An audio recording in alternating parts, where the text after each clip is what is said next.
시청자 여러분 안녕하십니까? 시카고 라이프 진행을 맡은 육원자입니다. 오늘은 여러분들이 가장 많이 궁금해 하시는 부동산 시장의 전망, 숏세일 이런 것들에 관해서 오늘 아이프로퍼티 김선희 대표님을 모시고 함께 하겠습니다. 안녕하세요. 안녕하세요. 반갑습니다. 아이, 감사합니다. 불러주셔서. 네. 그렇죠. 네. 요즘 새로 부동산 에이전시를 네. 준비하셔서 이제 비즈니스를 시작을 하셨는데 네. 아이프로퍼티에 대해서 좀 잠깐 얘기 좀 해주세요. 네, 제가 콜돌뱅크나 리맥스 부동산에서 오래 일하다가 이제 이번 불경기가 저한테는 좀 오히려 도움이 됐어요. 이렇게 제가 숏세일 쪽을 하다 보니까 마켓 쉐어도 좀 커지고 또 이쪽으로 일을 하다 보니까 제가 직접 부동산 회사를 운영하면서 할 수 있는 일들이 좀 더 많이 있을 것 같고 해서 올해부터 이제 부동산 회사를 오픈하게 됐고요. 저희 회사는 글렌뷰에 위치하고 있습니다. 그러면 에이전트는 몇 명이나? 지금 현재 같이 일하고 있는 분은 5명이고요. 이제 좀 더 많은 분들이 조인할 거라고 생각하고 있습니다. 네. 그래서 이제 부동산 회사를 설립하시고 앞으로 이제 열심히 일을 하셔서 많은 부를 창출하실 것 같은데 제가 알기에는 우리 써니킴 대표는 네. 원래 전공은 부동산이 아니고 화학계통에 박사학위까지 받으신 걸 아는데 커리어를 네. 바꾸시게 된 그런 배경이랄까 동기랄까. 제가 학부에서는 바이오케미스트리를 공부를 했고요. 네.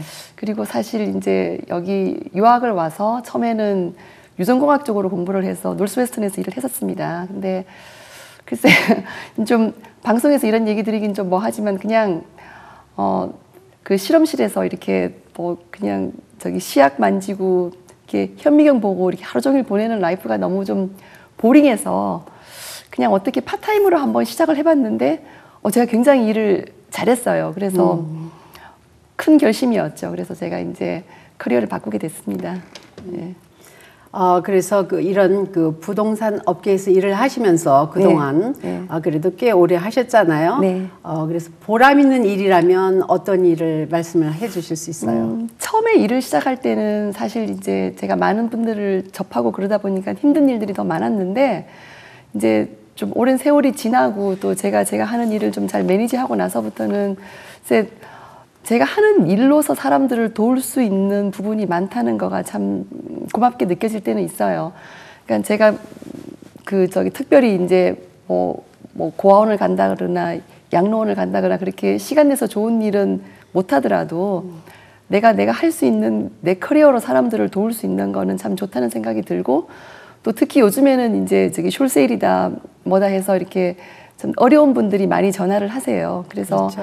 사실 다른 부동산이랑 일을 하시거나 아니면 타주에서 일하면서도 이게 참 급하고 몰라서 전화하시는 분들이 많은데 그럴 때마다 이게 꼭 세일로 연결돼서 나한테 어떤 직접적인 도움이 안 되더라도 그냥 아까 말씀드렸던 것처럼 제가 따로 어떻게 시간 내서 좋은 일은 할 수 없지만 내가 내 주어진 커리어로 사람들을 도울 수 있다면 좋겠다는 생각을 하고 또 실제적으로 참 고마워하시는 분들도 많으세요. 그래서 그럴 때는 보람을 느낍니다. 또 제가 커리어를 바꾸면서 생각한 거가 제가 제일 잘 할 수 있는 거가 이제 여기 있는 동포사회랑 주류사회를 연결시킬 수 있는 뭔가를 하는 것이 이제 제가 할 수 있는 일이라는 생각을 하게 됐는데 또 제가 여기서 유학 와서 주류사회에서도 일을 했었고요. 그래서 네.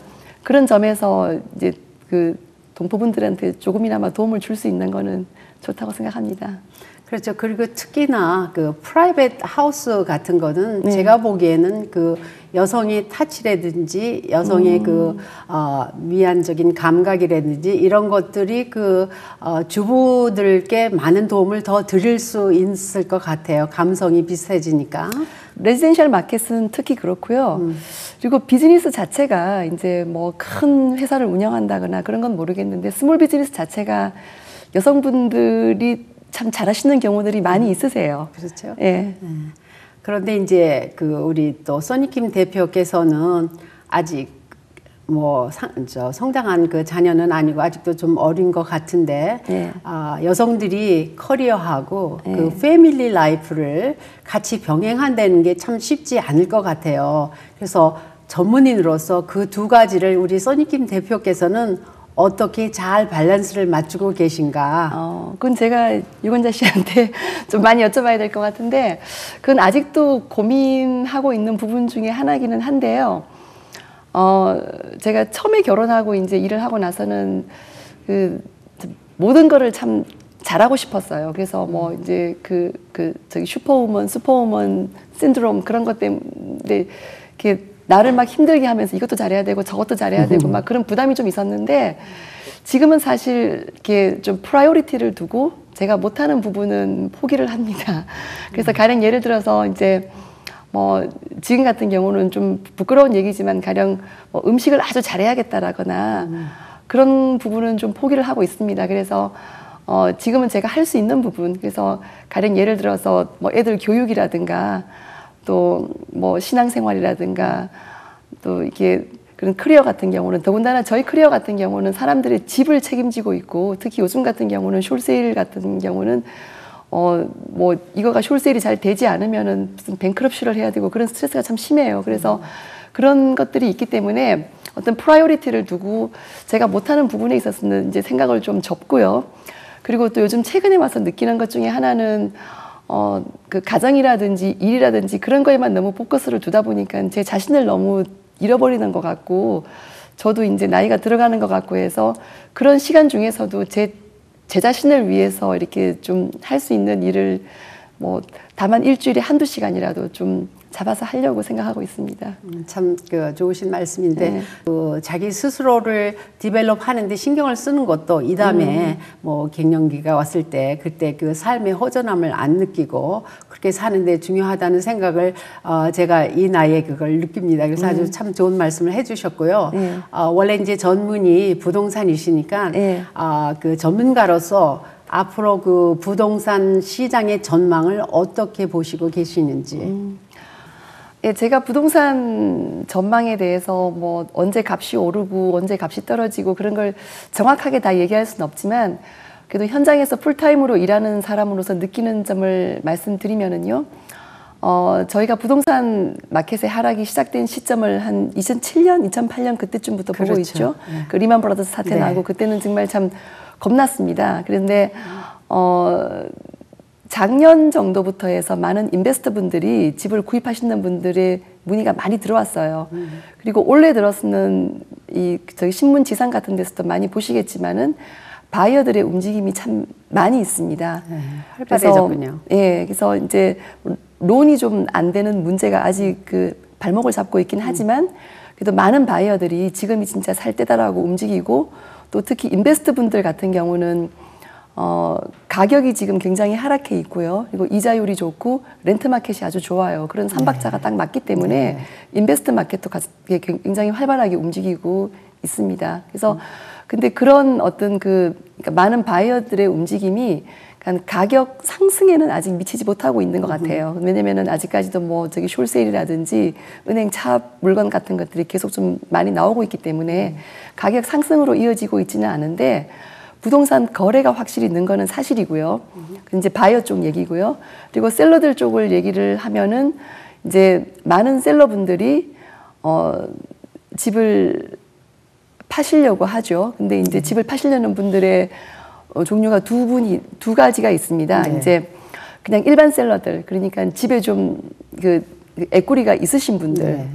그러니까는 그런 분들은 언제 집을 팔아야 좋을지 기다리셨다가 이제 생각하니까 앞으로 한 4, 5년간 그렇게 막 집값이 오를 것 같지는 않다는 판단 하에서 네. 그냥 뭐 좀 더 집값이 오르는 거를 기다리는 것보다는 뭐 여러 가지 그냥 재산세 문제도 있고 집을 또 그 유지하는 데 있는 문제도 있고 또 그거에 상관없이 또 저기 집이라는 거가, 그러니까는 저희들 의식주의 한 부분이기 때문에 어떤 뭐 경제 지표나 그 가격에 상관없이 꼭 팔아야 되시는 분들이 있으세요. 그래서 그렇죠. 이제 그런 분들이 그런 시점을 기다렸다가 지금 이제 올해 같은 경우는 좀 손해를 감안하고라도 그냥 파셔야겠다고 생각하시는 분들도 많으시고요.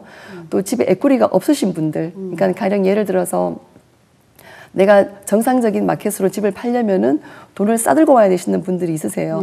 그런 분들 같은 경우도 이제 숏세일들을 많이 고려를 하시죠. 그런 분들은. 네.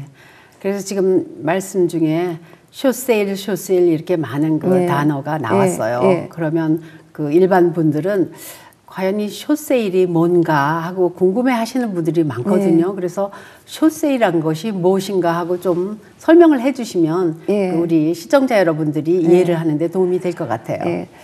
사실 그 이제 숏세일이라든지 뭐 foreclosure 이런 말들이 굉장히 저희 법적 용어이고 어려운 용어들이었는데 지난 한 2, 3년 전부터 하도 신문지상에서들 많이 보니까 지금은 이것이 무엇인지 정확히는 잘 모르시더라도 뭐 숏세일이라든지 foreclosure 뭐 차압 매물 이런 것들을 한 번씩들은 다 들어보셨을 거예요. 그렇죠.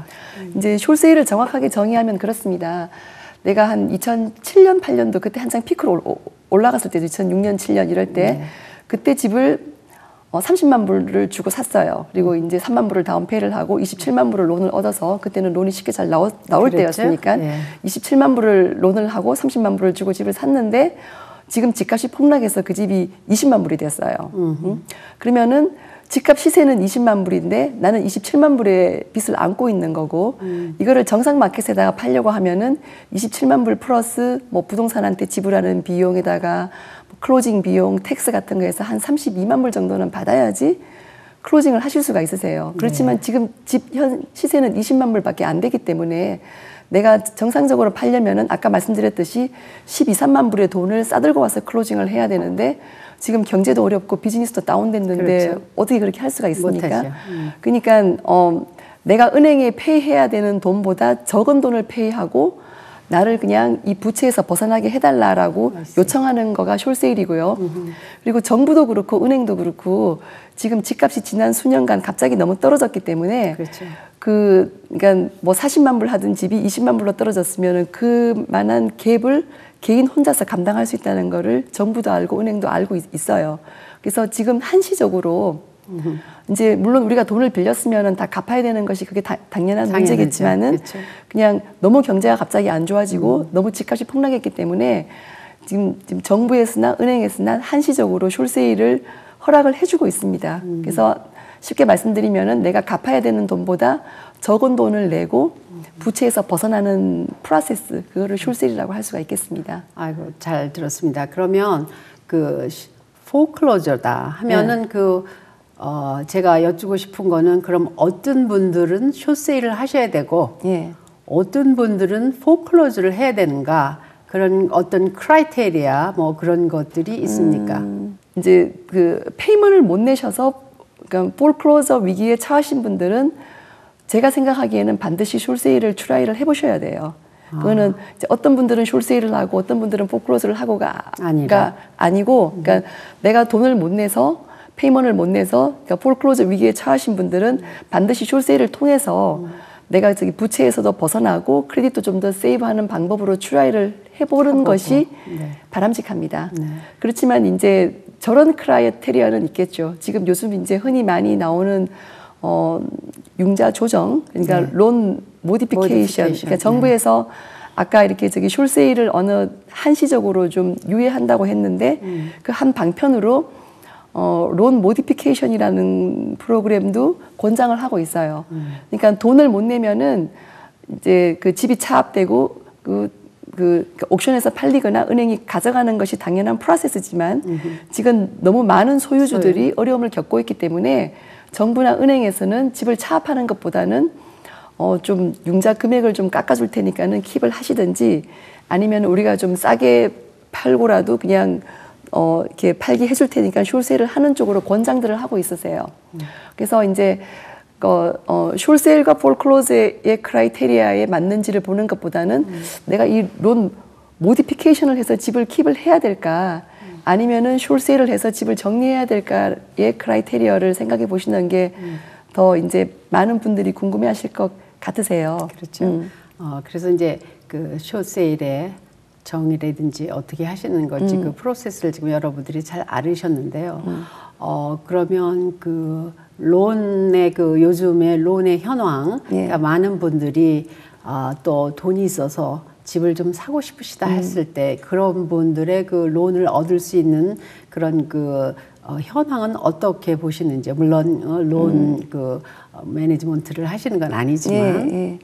제가 이제 그 몰개지를 직접 담당하는 건 아니기 때문에 정확한 크라이테리아는 말씀드릴 수가 없지만은요. 이제 우리가 그 3, 4년 전에 굉장히 쉽게 론을 얻을 수가 있었죠. 그리고 그렇죠. 사실 그 이유가 이런 부동산 버블을 만든 주 원인이기도 하고요. 그러니까 소위 말하는 그 서프라임 파동이 이제 그 이제 프라임 몰개지 쪽으로까지 영향을 미치면서 부동산 쪽에 큰 타격을 입혔다고 할 수 있는데, 그래서 한국 분들이 가장 많이 하시던 프로그램들이 그 스테이리드 인컴 방법이라고 해서 가령 이제 그러니까 그 자영업자분들이 많이 하시던 거예요. 그렇죠. 그러니까 이런 인컴 보고가 충분하게 서포트가 안 되더라도 나는 이런 잡을 갖고 있고 이만큼의 돈을 번다라는 거를 그러니까 본인이 스테이트를 하거나 아니면 담당 CPA가 스테이트를 하면은 은행에서 그 자료를 토대로 론을 줬었어요. 그러니까 크레딧만 너무 나쁘지 않으면은. 그랬죠. 근데 지금은 그 프로그램이 완전히 없었습니다. 그래서 지금은 그러니까 페니메이나 프레디맥 가이드라인에 따라서 내가 버는 인컴의 몇 % 안에서 집 몰개지라든지 텍스라든지 관리비라든지 뭐 인슈런스라든지 그 모든 것들이 커버되어야 된다는 그런 가이드라인에 따라서 움직여야 되고요. 그리고 크레딧도 좋으셔야 됩니다.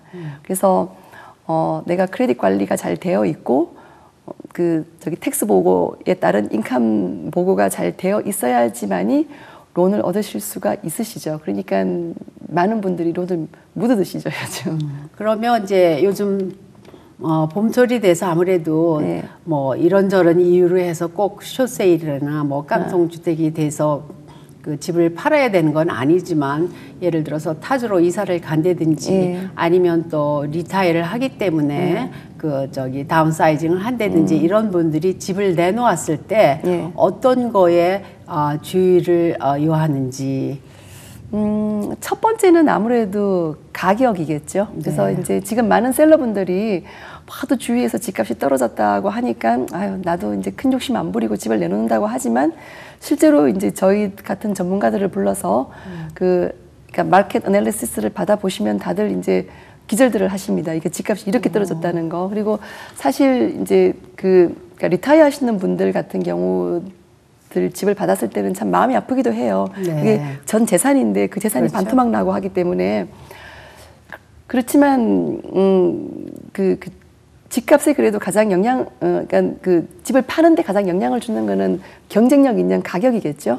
그래서 그 이외에 이제 뭐 집이 잘 정돈이 돼 있어야 된다라든가 또 이렇게 집을 보이는 절차가 아주 쉬워야 된다라든가 뭐 그런 여러 가지 방법은 부차적인 거고 또 이제 마케팅이 잘 돼야 된다는 거는 이제 제대로 잘 일을 하는 부동산을 고용을 하시면은 이제 저희 멀티플 리스팅 서비스에다가 다 넣어드리기 때문에 그거는 이제 그 다음 부차적인 문제고 첫 번째가 아무래도 경쟁력 있는 가격으로 그러니까 지금 시중에서 많이 거래되는 것들이 아직까지는 뭐 숄세일 매물들이나 또 저기 뱅크에 넘어가 있는 차압 매물들 우리가 아리오라 그러죠. 이제 그런 매물들이 많이 나와 있기 때문에 나는 정상적인 집을 내놓으면은 바이어들은 그런 집을 더 선호를 해요. 왜냐면은 숄세일은 시간이 오래 걸리고 또 그런 은행 차압 매물로 넘어간 집들은 상태가 안 좋은 것들도 많이 있어요. 꼭 그렇지는 않지만은 그래서 그런 정상적인 매물이 좋은 가격으로 나오면은 금방 팔립니다.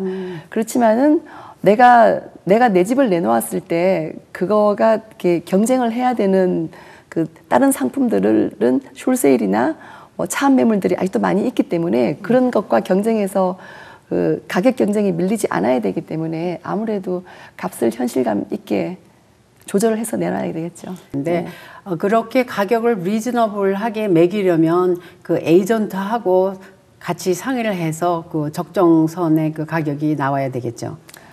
그러니까 내가 같이 일하는 에이전트를 신뢰를 하시고 같이 이제 같이 발맞춰서 일을 해나간다는 생각을 하시고 또 내가 내 집을 내놓았을 때는 그게 이제 감정을 지나치게 어태치하면은 안 될 것 같아요. 그냥 이거는 이제 지금부터는 내가 팔아야 되는 하나의 상품으로 보고 그냥 얼마나 시장에서 경쟁력 있는가 그렇게 판단하셔야지 내가 이 집에 뭐 들어간 돈, 뭐 그리고 이제 네. 이 집에서 오랫동안 살은 그런 그 이모셔널한 것부터는 좀 디태치가 돼야 될 것 같아요. 그렇죠. 바이어들이 집을 방문했을 때 사실 이 집을 내가 사야겠다 말아야겠다라고 결정하는데 걸리는 시간은 10초가 걸리지 않습니다. 그러니까 그렇게 짧게 걸리는군요. 그 첫인상에 마음에 들면은 그 첫인상이 다 좌우하는 것들이 많거든요. 그러니까 특히 그 처음 들어왔을 때 그런 뭐 현관이라든지 뭐 리빙룸, 패밀리룸, 부엌 같은 것은 이제 이렇게 딱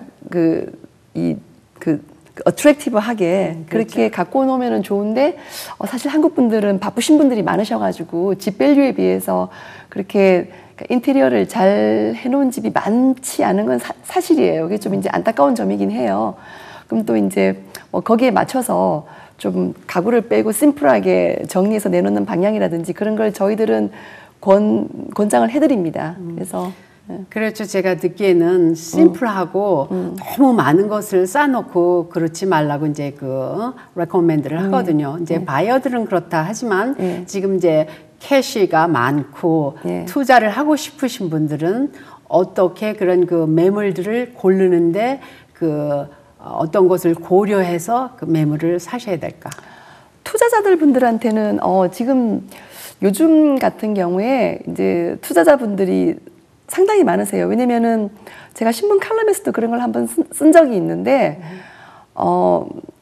내가 론을 얻을 수 있으면 사실 요즘 같은 경우는 100% 론을 얻어서 이렇게 렌트를 줘도 그 렌트비를 받아서 몰게지와 텍스와 관리비가 다 이렇게 커버되는 그런 가격이 싼 매물들도 많이 있어요. 네. 근데 이제 다만 100% 론 얻는다는 거는 불가능해서 그런 거지만 그래서 투자 마켓으로 볼 때는 더 이상 좋은 마켓일 수가 없어요, 지금이. 근데 이제 투자자분들이 고려해야 될 것은 첫 번째는 이제 칸도나 타운하우스 같은 경우는 이 집이 렌트가 되는지 요즘 렌트가 안 되는 콘도나 타운하우스들이 많이 있어요. 왜냐면은 이제 어소시에이션 자체에서 렌트를 허용하지 않는 데도 물론 있지만 지금 집값이 이렇게 폭락하고 뭐 숄세일이나 차압이 많아지고 나서부터는 페니메이나 프레디맥 가이드라인이 좀 바뀌었어요. 그래서 가령 전체 어소시에이션에 100채의 칸도가 있을 때 옛날에는 뭐 70채는 주인이 살고 30채는 렌트를 놓을 수가 있었는데 지금은 그 비율을 좀 조정을 해서 뭐 한 85채는 주인이 살아야 되고 15채만 렌트를 놓을 수 있다. 이런 식으로 좀 갑자기 조정을 하는 바람에 특히 칸도들 중에서는 렌트가 안 되는 칸도들이 많이 있어요. 그래서 이제 그런 것들을 꼭 살펴보아야 하겠고 또 내가 렌트를 잘 줄 수 있는 그런 조건에 이제 투자자들은 내가 가서 살 집이 아니니까 그쵸. 그런 걸 하셔야 되겠는데 제가 투자자들한테 하나 말씀드리고 싶은 거는 그러니까 내가 살 집이 아니고 투자의 개념으로 집을 구입하실 때는 뭐 내가 그 집에 대한 개인적인 성향보다는 넘버로 보셔야 돼요, 집을. 그래서 가령 내가 뭐 이 타운하우스를 사서 이 타운하우스에 들어가는 비용이 이러이러하고 받을 수 있는 렌트가 얼마니까 이만큼의 돈이 남으니까 나한테 수익이 된다. 이런 포트폴리오로 보셔야 되는데 이게 아무래도 집이다가 보니까 대부분의 분들이 내가 살 집이 아니고 투자하는 거지만 내가 좋아하는 식의 물건을 찾는 경우들이 많이 있으세요. 그거가 꼭 나쁘다고는 할 수 없는데 그러니까 제가 생각하는 좀 더 바른 투자 방법은 그러니까 아까 말씀드린 것처럼 이렇게 포트폴리오식으로 그러니까 내가 얼만큼의 돈을 투자해서 나올 수 있는 돈이 어느 정도인가 그리고 어프리시에이션 되는 밸류가 어느 정도가 될까 그런 거를 보는 쪽이 좀 더 바람직하다고 볼 수 있겠죠. 네. 그러면 지금까지는 그래도 레지덴셜 쪽을 말씀을 해주셨는데 커머셜 그런 쪽은 어떻게 전망을 보시는지? 커머셜 쪽은 그러니까 이제 한국 분들이 많이 찾으시던 리테일 쇼핑몰 쪽, 한 몇 년 전까지만 해도 한 300~400만 불짜리 쇼핑몰을 리타이어 상품으로 생각하시고 찾으시는 분들이 많이 계셨어요. 근데 리테일 쇼핑몰 쪽은 아직도 조금 부진합니다. 네. 그 요즘은 아무래도 뭐 인터넷이 발달해서 리테일들이 좀 줄어드는 경향도 있을 수 있고 뭐 여러 가지 팩터에 의해서 아직까지는 리테일 쪽은 제가 볼 때는 조금 그 캐치업이 덜 된 것 같고요. 그렇지만 그 인더스트리얼 쪽, 그러니까 산업용 부동산 쪽은 그러니까 웨어하우스 네, 뭐 작년쯤부터는 굉장히 활발했어요. 그러니까 네. 그 콜포레이션 레벨에서의 비즈니스는 살아나고 있다고 볼 수 있는 거죠. 그러니까 뭐 우리 회사가 쓸 웨어하우스나 그런 그 무슨 공장 부지나 또 이렇게 그 오피스로 쓸 곳을 찾는 그런 분들은 많이 증가하고 있고요. 그리고 그 오피스 공실률도 많이 줄었습니다. 그래서 특히 시카고 다운타운 같은 경우는 그러니까 베이컨시 레이트가 많이 줄었고 뭐 작년 같은 경우는 그래서 그 저기 한국 교원 공제 센터인가 그런 데서도 이렇게 큰 시카고 오피스 빌딩을 구입해서 온 적도 있죠. 네. 그런 것처럼 오피스 빌딩도 괜찮고요. 그리고 산업용 부동산도 작년부터는 좀 이렇게 활발하게 움직이는 것 같아요. 그리고 비즈니스를 찾으시는 분도 올해는 눈에 띄게 증가하고 있습니다. 이제 사실 지난 한 2008년, 9년, 10년 그렇게 경제가 좀 이렇게 스탑한 것처럼, 그렇죠. 그러니까 특히 저희들처럼 이렇게 스몰 비즈니스를 하는 사람들에게는 어떤 그러니까 새로운 시도를 한다는 것이 좀 이렇게 두렵고 좀 위험스럽게 느껴질 만큼 좀 스탑된 느낌이 들었었는데. 아직까지도 뭐 더 잘 아시겠지만은 경제 지표가 많이 좋아졌다라든가 그렇죠. 우리가 그러니까 피부에 와닿게 막 이렇게 뭐 돈이 더 들어온다라든가 그런 거는 아직 아닌 것 같은데 움직임은 활발하게 진행이 되고 있어요. 그래서 이제 요 다음 단계는 저희가 좀 더 피부로 느낄 수 있는 그런 경제적인 도움이 됐으면 하는 바람입니다. 이제 앞으로 2세들이 이런 그 리얼 에스테이트 마켓에 들어간다 이랬을 때 주시고 싶은 그 충고라든지 이런 것들은 어떤 것이 있겠습니까?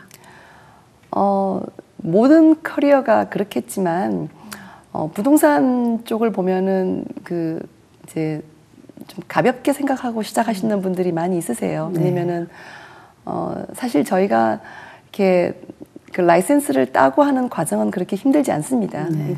그렇지만은 그 10명의 이제 그 새로운 부동산 에이전트가 시작을 했을 때 이거를 정말 나의 그제 풀타임 커리어로 생각하고 성공을 거두는 사람은 10명에 한두 명 정도 또 채 되지 않을까라는 게 제 생각이에요. 그래서 이제 또 간혹 중에는 이제 내가 뭐 이걸 파타임으로 해보겠다라든가 뭐 그냥 fun 그렇게 생각하시는데 그런 거는 아닌 것 같아요. 그러니까 모든 잡이 그렇겠지만 정말 그런 워크 에픽을 가지고 그런 프로페셔널리즘을 가지고 시작을 하셔야 된다고 생각을 하고 있고 또 그렇게 만약에 이제 그런 마음가짐을 가지고 또 자기 적성에 맞아서 시작하신 분들은 참 재미있는 커리어예요. 그러니까 인생이 최소한 보링할 시간은 없습니다. 제가 아까 인생이 보링해서 이 직종을 한번 바꿔봤다고 했는데 참 그때 이후로 물론 제 나이가 그래서 그런 것도 있겠지만 세월이 정말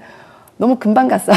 그래서 그리고 이제 또 뭐 많은 사람들도 만나고 또 많은 기회들도 보게 되고 그래서 열심히만 한다면은 참 많은 보람도 느끼고 돈도 뭐 자기가 능력이 되면 많이 벌 수도 있고 그런 잡이지만 그런 어떤 하나의 그런 프로페셔널리즘을 가지고 시작을 해야지만이 성공을 할 수 있다는 거.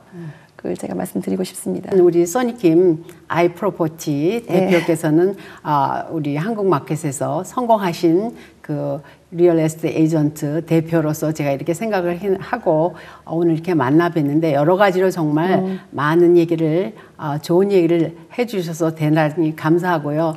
또 다음 또 기회가 있으면 한번 또 다시 모시겠습니다. 감사합니다. 고맙습니다. 시청자 여러분, 오늘은 아이프로퍼티 대표이신 써니킴을 모시고 부동산 전반과 숏세일 그에 관한 또 삶과 프로페셔널에 대한 그런 것들을 말씀드렸습니다. 여러분 다음 주에 또 만나 뵙겠습니다. 진행자의 육원자였습니다. 감사합니다.